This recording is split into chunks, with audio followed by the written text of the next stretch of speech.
They seen fighters better than I lose. These things happen. Only thing I'm asking for from the champion now is just the rematch. I'll be okay. I want to ask you one question. What? About you really underestimate him or you was out shape? Who? Douglas. I really underestimated him. Underestimate him? Underestimated. You almost finish him like They like gave me a long count. Yes, it's like. And what about your shape? You was good shape? Okay. Okay. Yeah, 50-1 underdog. You know what the crazy thing about that story, man? There's a whole backstory about Buster Douglas. Is his mother had recently died, and obviously nobody believed that he could be Mike. January 1990. Mike Tyson and Don King, his new manager and promoter, arrived in Tokyo, Japan to fight Buster Douglas. Few considered Douglas a worthy opponent for Tyson. I have to be in the best shape that I have ever been in to be able to do all the things that it will take to defeat Mike. I never look at anybody fight. Because I'm confident no one can beat me. I don't have to watch the fight. They thought that Buster Douglas was, just a clown, a tomato can.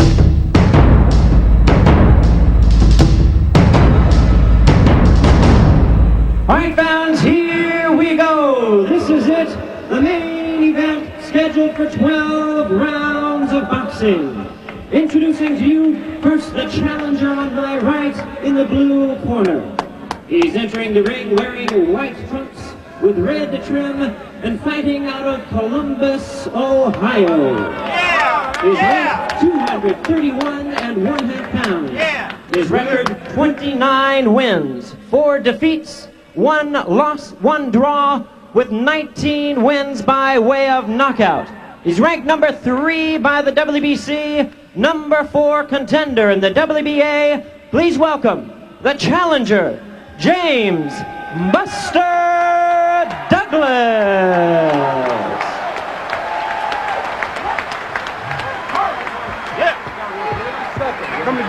And his opponent, the defending champion on my left, really needing no introduction the world over.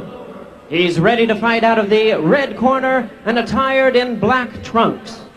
Hailing from Catskill, New York, he weighed in at a ready 220 and 1/2 pounds. His outstanding record, 37 wins, no defeats, with 33 big wins by way of knockout. He's making his 10th defense of the heavyweight crown, introducing the undefeated, undisputed heavyweight champion of the world, the one and only Iron Mike Tyson.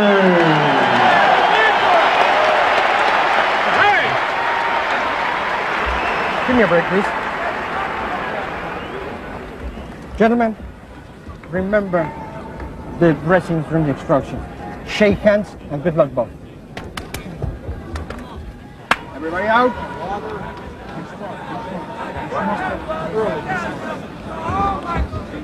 What's your legs work for you?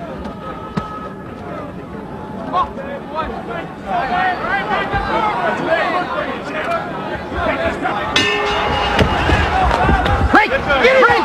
Get him off on you, Buster. Get him off on you. Get him off on you, baby. Get off on you, baby. Go ahead. Give it to him. Give it to him. Yeah! Yeah! Get off! Yeah! Get him, baby. Get him, baby. Get him. Give it to him, baby. Give him, Buster. Give him, Buster. Get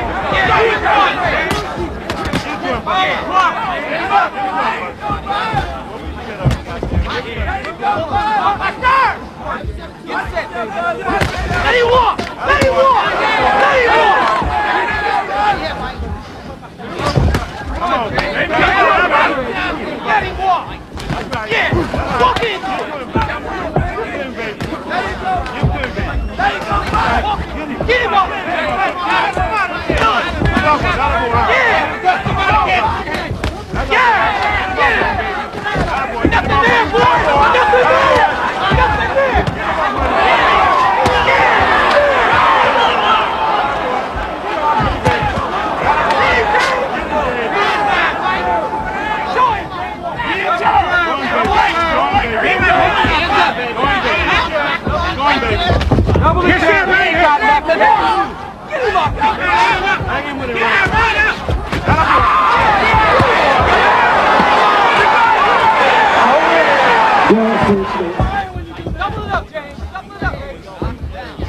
Right. Okay. All right.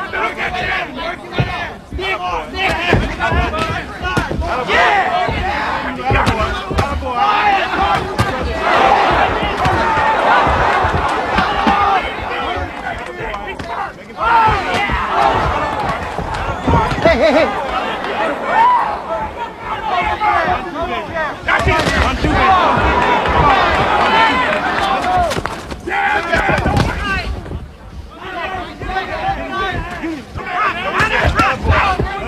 Punches, boy. Punches.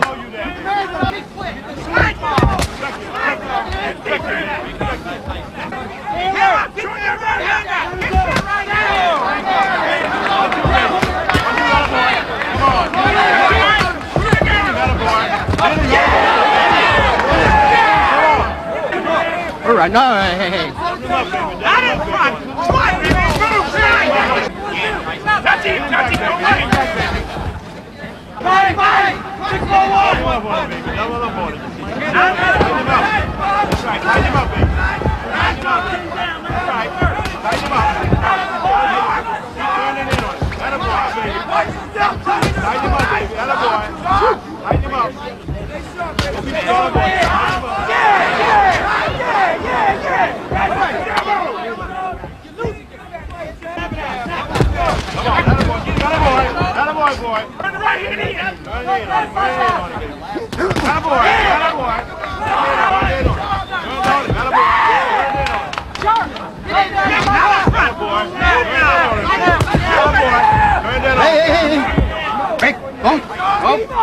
Concentrate, big guy! Concentrate! I love it! Hit him, baby! Hit him! Hit him, baby! That's right! Get him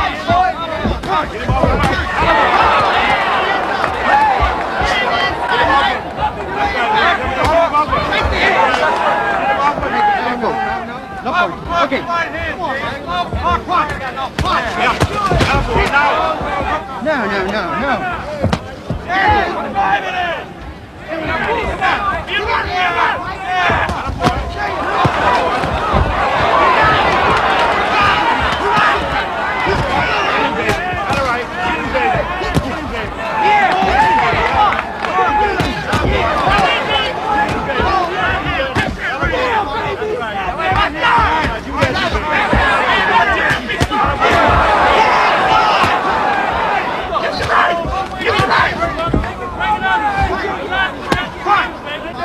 Okay. Let's just say you get in there. Come on, deep.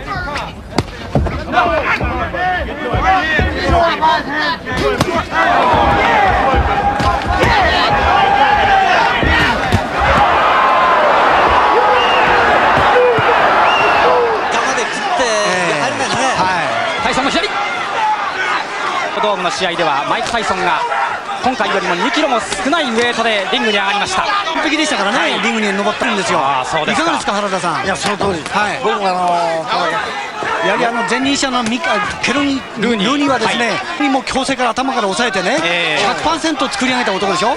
これまでに3人の世界チャンピオン、現役のジュニアミドル級のチャンピオンのジュリアン・ジャクソンをはじめ3人の世界チャンピオン。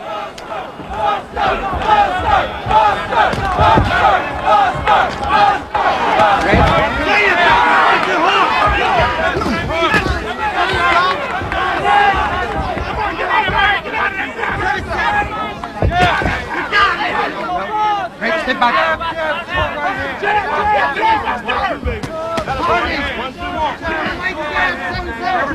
He's coming in with his hands, Buster!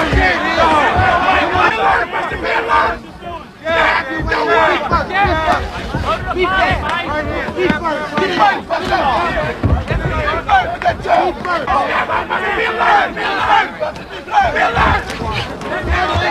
Body, coach. Right there, Buster! Settle, man! 過去に放送されております。今日のこのビッグイベント、タイソン打たれています。ケーブルテレビ、その放送席にはシュガーレイ・レナード、12月7日にロベルト・デュランとスーパーファイトを行いましたシュガーレイ・レナードがコメンテーターとして入っておりますが、右のアッパーカット、ボディを浅く捉えましたタイソンです。こうして見ておりますと気をつけてるのかも分かりませんけどね。はい、左のボディーブローです。2つ。そう、上からでもいいんですよ、ないんですよね。逆に休んじゃうでしょ。休んじゃう。自分の方からこうクリンチするような感じもありますからね。ペースを振っていかないとうまくないですね。一緒に休んだらこのままでいけないです。右のまさかりのような、ナタのような素晴らしい橋がありましたが、ダグラスは今日のタイソンのパンチ力はあまり強くないと見てるんでしょうかね。最初のタイソンの一発目避けてますから、ですからその一発さえ、ですからこの最初のタイソンのいるのがもう出てたんですね、ダグラスの方には。それと長嶋さん、やっぱりタイソンには今日スピードがないなっていうのはダグラス分かってるでしょうね。でしょうね。こうなると両選手のスタミナということがね、だんだんこう問題になってくると思いますが。そうですね、これでも調子に乗ってきますかね。ダグラスのタイソンはやっぱりそれを払ってですね、やはり自分のペースに持っていくためには一発で一緒に休んじゃダメですね。これを振りほどいてですね、いくような気持ちを見せてもらいたいなと思います。空振り。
Eventually catches him, and there it is. Look at that. It's a clean right uppercut. And down went Buster Douglas. Different angle. Look at the head snap and the perspiration fly.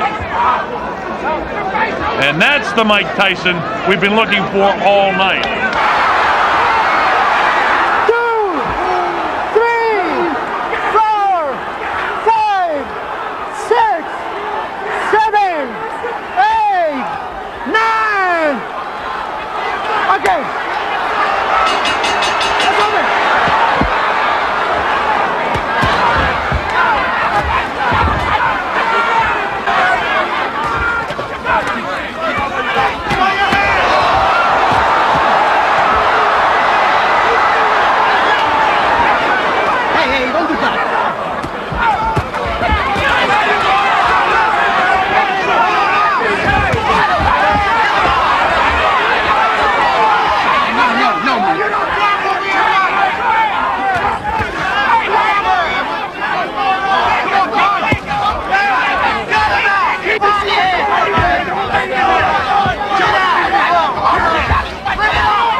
Get to right! Get to right!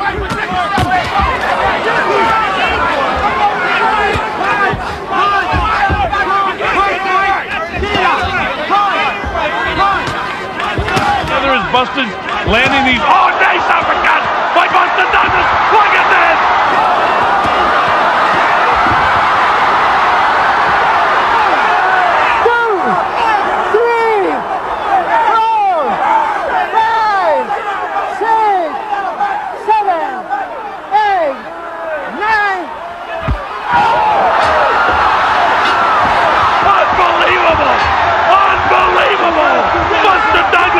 The new heavyweight champion of the world. Let's talk about the man that stepped in the ring posing as the champion of the world. Well, I was a little surprised that they allowed him to get into the ring in that frame of mind, and it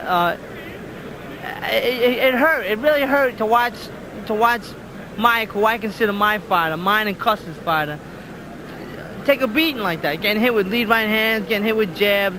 I know that wasn't Mike, and I know that he probably should not have fought. They should have came up with an excuse that he was sick and pulled out. But the powers that be made him fight because they're more interested in money. Now I hear like the great Mike Marley taking shots at me that I want money. It never was about money with me and Mike. Now, but the people, Don King and his people, made him get in the ring in that mental condition and fight for the money. Now, you know, who's calling who what? Go ahead, Kevin, Sean. what specifically is it that you saw in Mike that you said, wait a second, this may not be his night?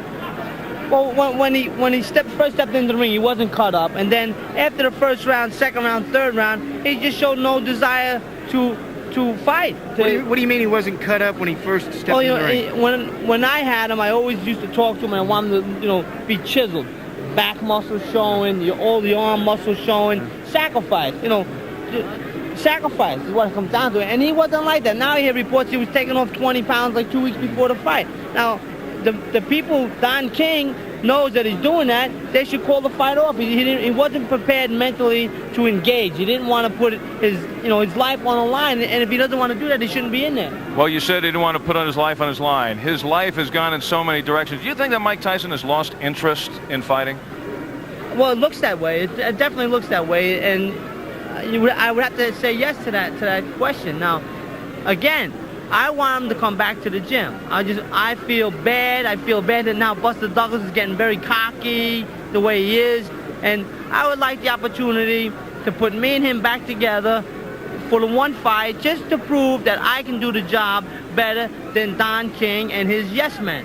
Is that more of an impossibility than Buster Douglas beating Mike Tyson?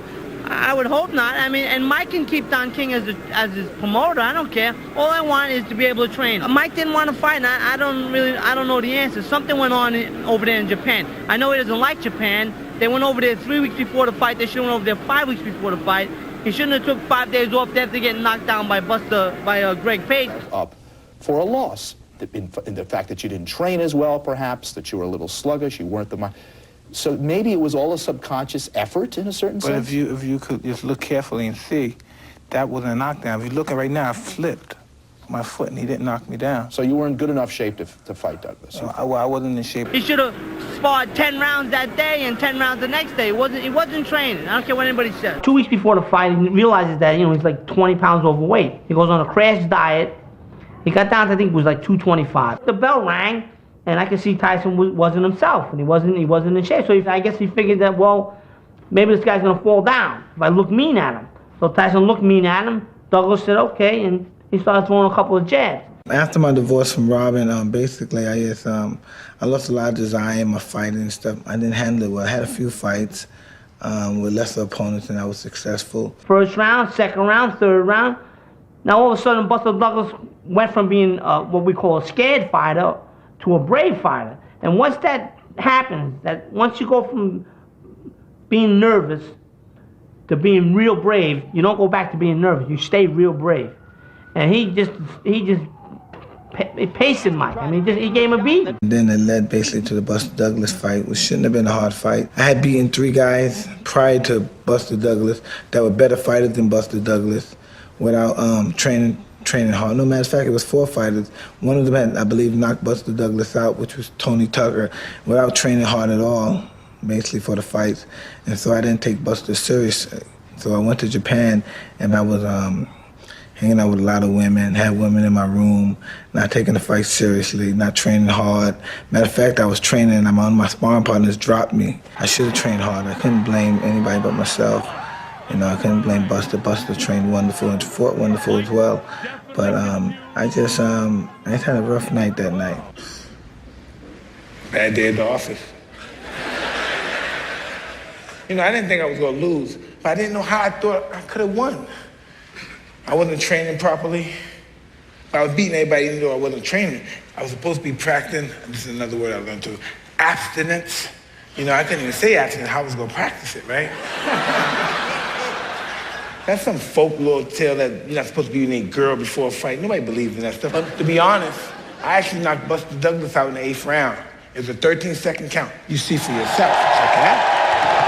Oh, 1, 2, 3. See the guy in the white gloves?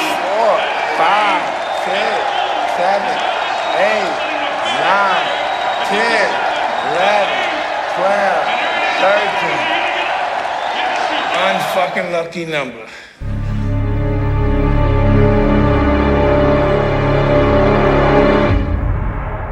On the round system with supplemental point scoring in case of a draw. 3 knockdown rule is in effect. No standing 8 count. The mandatory 8 count is in effect. Customarily, Mike Tyson does not feel his opponents out in round 1. He tries to take them out. He tried to take Quick Tillis out with that first punch, indicate he's in much better condition. I think the postponement allowed him to get in better condition, will allow him to move more.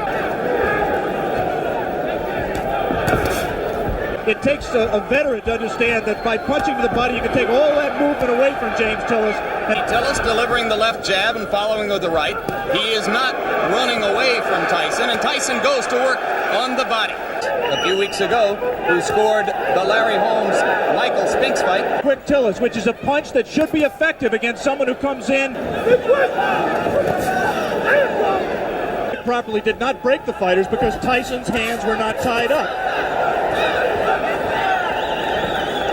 And one punch after the bell had sounded to end round 1. In the Olympic trials, right hand lands flush on the cheek. Tillis to grab him, as Tillis will always do when Mike lets him. In his last fight. Any custom auto-trained fighter prides himself on his defense. And Mike, remember against Jesse Ferguson, that look at the hand speed by Tyson. This is an important learning experience for Mike Tyson. He's going to have to be able to handle a Quick Tillis to get to the top of the event. He is right now. Tillis is making a mistake of trying to trade with Mike Tyson. He should be moving. And Mike Tyson warms to the task once again as the round comes to close.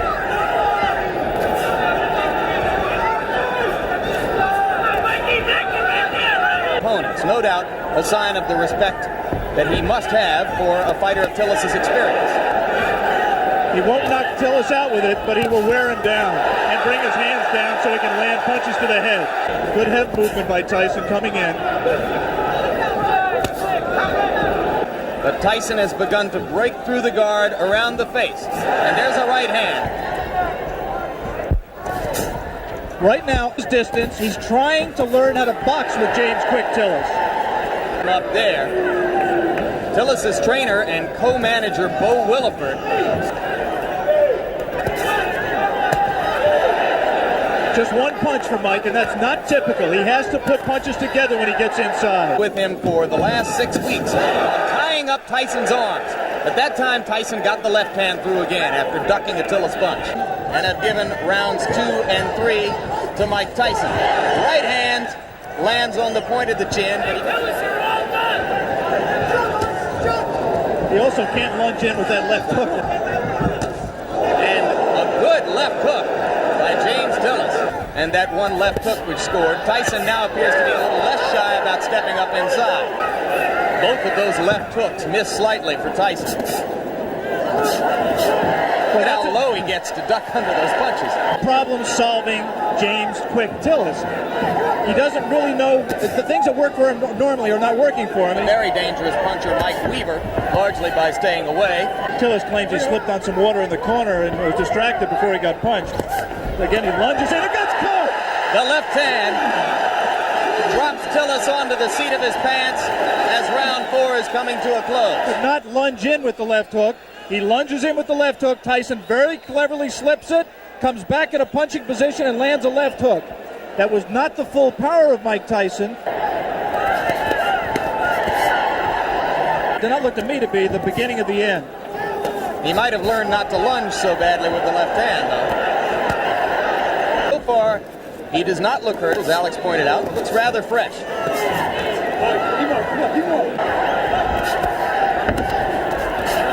is there for him to do a lot of damage.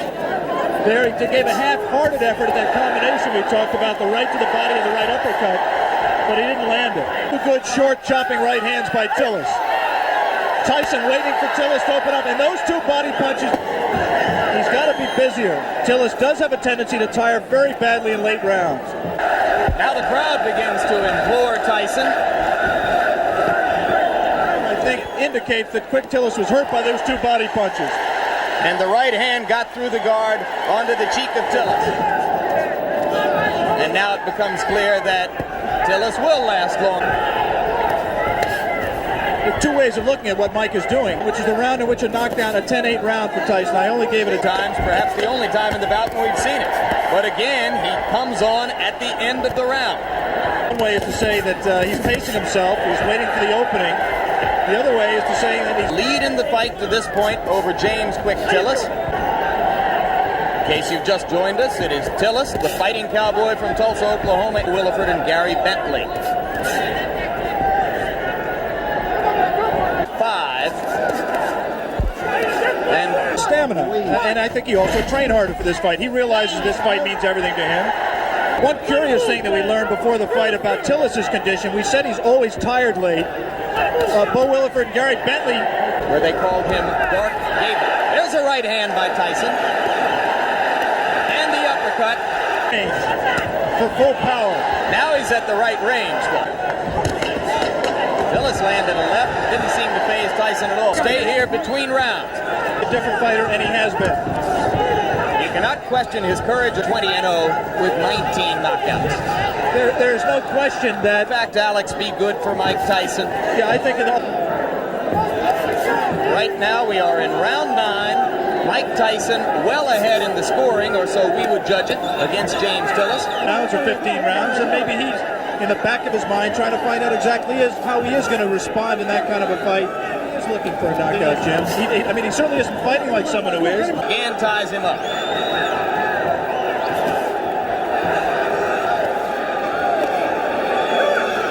In his previous 19 fights, and he doesn't appear at this point to be going all out to satisfy them.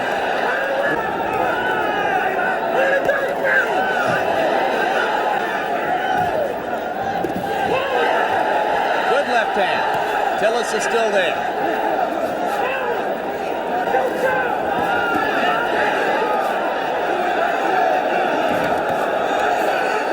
A little of Tyson's own medicine.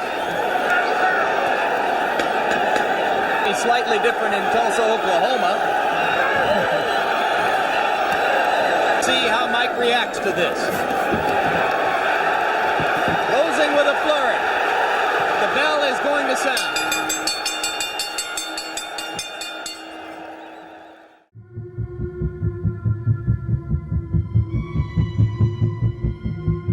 The attending physicians at ringside, Drs. Cliff Omansky, Donald Romeo, and Elias Ghanem. Protect yourself at all times. In the equation, Mr. Tucker is chief second. In the equation, Mr. Tyson, the chief second. Let's get it on, come on. As it were. And we'll see what kind of tactic Tucker takes. I had figured that he should at least tie his man up, try to frustrate Mike Tyson.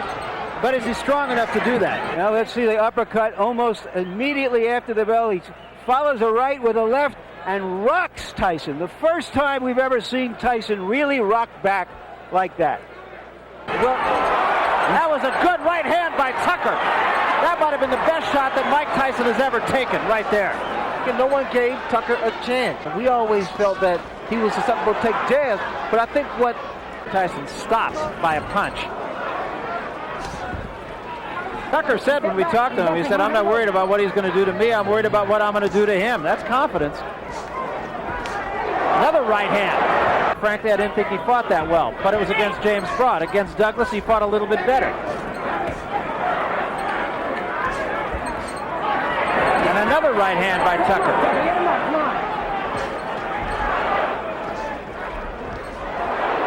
There was a left hand by Tyson. Get back, clean.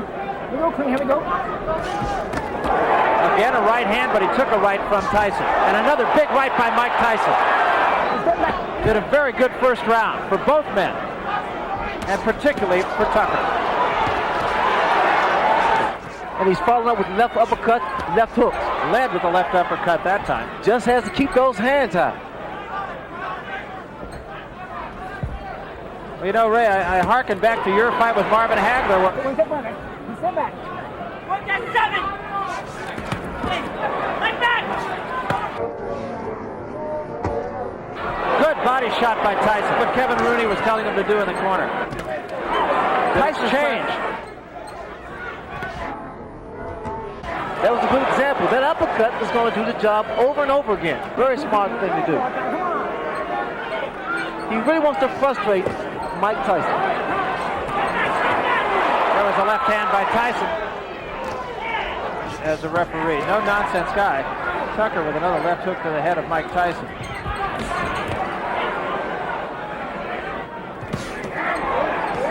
There was a good right hand again by Tucker. In close, catching Tyson on the way in. He's finished with the left hook, Barry. And Tony Tucker to get that hook and that uppercut in. It's better than I've ever seen him do. Good grab. Here we go.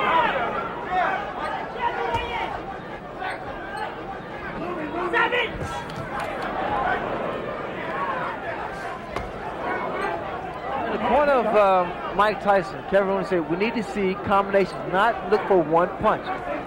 And that's where normally Tyson's able to get intensity in Tony. Into Tucker. There you saw that he followed a right to the body that wasn't effective, Ray Tucker. There was a big left hand by Tyson, and that was the one big punch.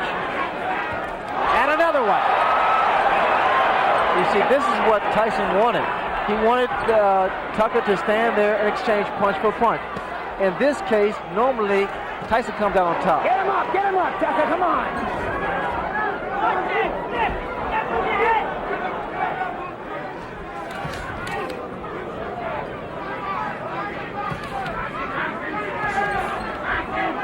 You don't disagree with us. I don't disagree at all because Tony's been tying his man up. There you see Tucker backing up, catching Tyson on the way in with his long arms. And there, an uppercut. There was a good right hand by Tucker again. But they're uppercuts, Barry. You notice they're uppercuts. Again, we his time. Another good shot. And Tyson with another left hand. He affected Mike's punches because he's not able to get his punches in there. He initiated respect. He stood his ground. He rocked Mike Tyson the first round with a beautiful uppercut. So there's mutual respect here on the chin of Tony Tucker. You know, something that could become a factor that you never thought would have. Good hand speed by Tony Tucker. In front of him, and he said, what I'm going to do is I'm going to move and I'll be firing. And guys, he just walking directly in front of Tony Tucker. And that's why Tony's able to get those punches off. He should be giving a little more head movement. Left, right, left, right. Be less of a target.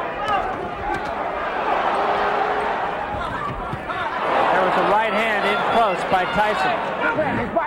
So I think Tony Tucker has surprised a lot of people. Right hand by Tyson. Impressed me with his foot move because I didn't expect that much from him. But the fact of the matter is, it's making matters very, very tough for Mike Tyson. Tyson looks right now like he's in it for the long haul here. And this is good fighting now that he's settled down. The great fighters don't go out looking for a quick knockout. The great fighters go out and fight. And when the opportunity for the big punch comes in, they take it. And there was a big right hand. Tucker says, no, I'm not hurt. I've always found that to mean I'm hurt.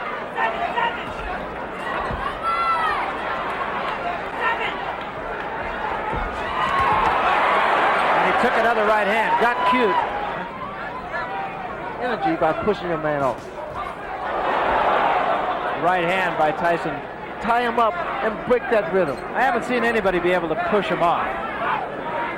Well, in a fight of this intensity, this magnitude, when you're fighting, you really don't feel it because your adrenaline's flowing and you don't feel the pain. He did throw a right uppercut there, which missed. I think he's watched my fight before. Yeah, I think he has too. I think his timing is not as good as yours. Tucker's really throwing Tyson off, not allowing him to get inside and be effective. First round when he rocked Mike Tyson, he said, hey, I can punch too. Tyson's jab in the last 3 rounds has been effective in allowing him to get inside on Tony Tucker. At first fight, he got a cramp in his left arm in the first round, a knot actually formed. It was with him the whole fight. But there was a rumor about Tucker's right hand, that he had injured his right hand, and that's why he backed off training for the last few days. Here we go. Once again, mugging with Tyson, which brings the crowd alive. Well, when you do that, and I know from experience because I invented it, you got to be very careful. Another left hand. Okay, I like that in Mike Tyson.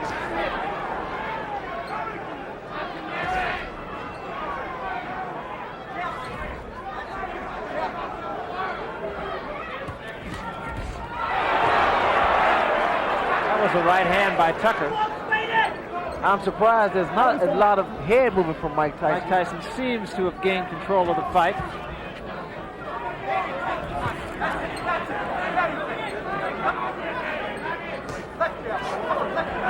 When guys are in tremendous shape, it's very tough to see what, to tell whether or not they're hurt or not. Oh, not whether he's going to win the mile race. That right hand seemed to have hurt Tucker. His knee seemed to buckle just for a second. Right hand up on the top of the head. Come on, Ashley, get up! 5 rounds ago. Yes, you have to move that head in order to get inside and not be... Here we go, here we go.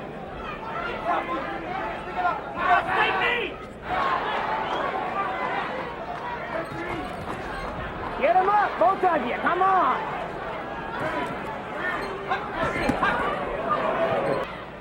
He's very susceptible to the uppercuts. There's a right hand by Tucker that backed Tyson off.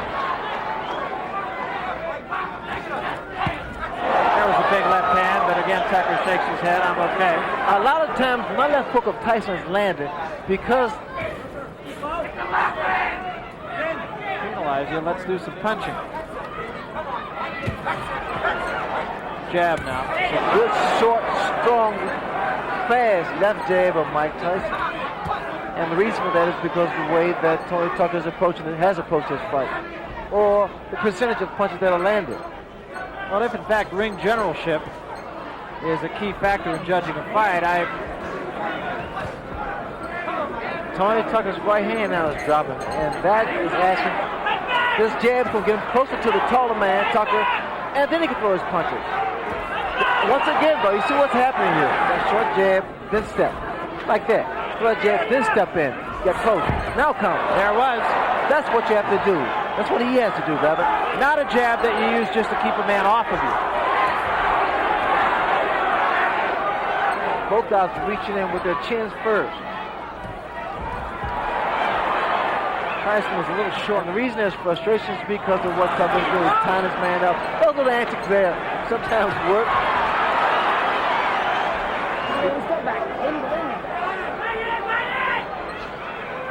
With both that right and the left. 15 rounds, as we mentioned. We are, of course. What you do, you reverse the crowd's approval.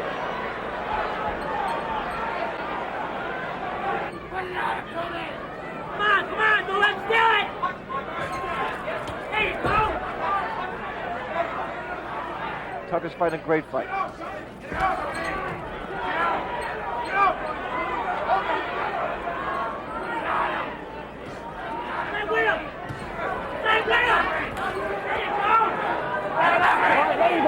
An effective victory. It was interesting to hear Kevin Rooney in the corner saying, with these judges, you never know. You got to go out there and win this round big. Done the best job he could possibly do against a guy as mobile, hand speed, height, and reach advantage. Well, experts, I'm going to show you, and this is what he did tonight. And he has, even if he loses the... Saying he had the big hat, and while maybe he didn't have all the cattle, at least he had a couple of cows.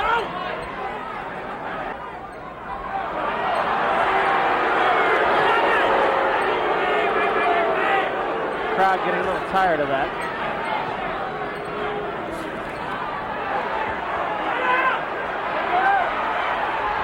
He was a little intimidating. He was trying to make me think that he was fresh and he was ready to go and he was not tired. I wasn't expecting him. There was a big left hand.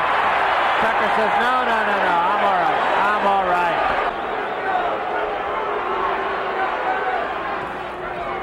Tucker seems to be fighting the kind of fight that he thinks he's winning.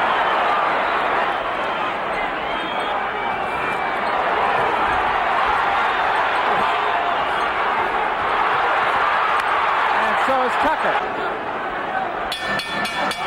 It's over. Well, Tony Tucker talked the talk and walked the walk. He fought.